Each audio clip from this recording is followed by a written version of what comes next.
তুমি কি জানো গণেশের মাথাটা হাতির মতো কেন? না বাবা, তুমি জানো? হ্যাঁ। তাহলে বলো তো।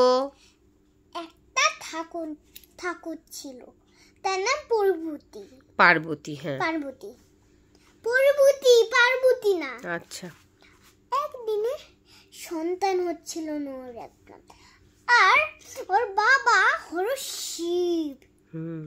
আর শিব প্রচুর মন খারাপ করে থাকতো।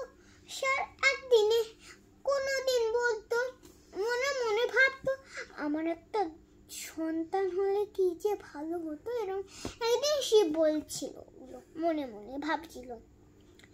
আর ওইদিকে পার্বতী ঠাকুরের কাছে হাত জড়ো স্থির হয়ে বলছিল, ঠাকুর প্লিজ আমার একটা সন্তান এনে দাও। একদিনে তার সন্তান হলো, তার ছেলে হয়েছিল। আর পার্বতী ছেলের নাম কি ছিল? গণেশ। আচ্ছা। গণেশও দিয়েছিল ওর মা, আর গণেশ পুজো দিয়েছিল। গণেশ পুজোটা কারণ খুব কিউট নাম ছিল।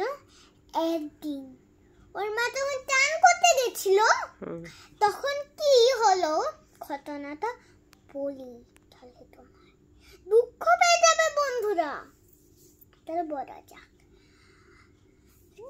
মা বলল, এই যে শোনো গণেশ, এই যে আমি টানে যাচ্ছি, তুমি কিন্তু হলো সব কাউকে ঢুকতে দেবে না, এরকম বললো, বুঝলে?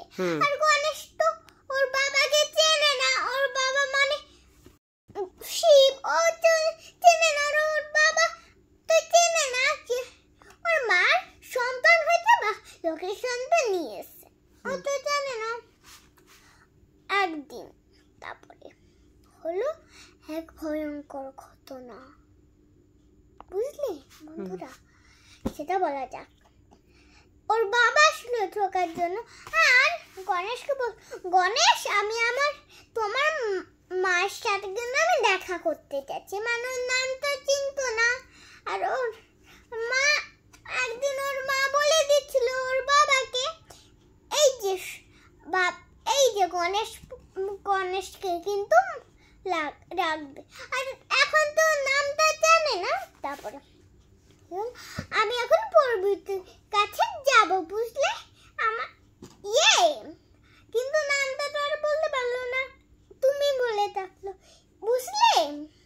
আমার পার্বতীর কাছে যেতে দাও। আর ঢুকতে দিল না, অনেক তর্ক করলো সাথে। তারপরে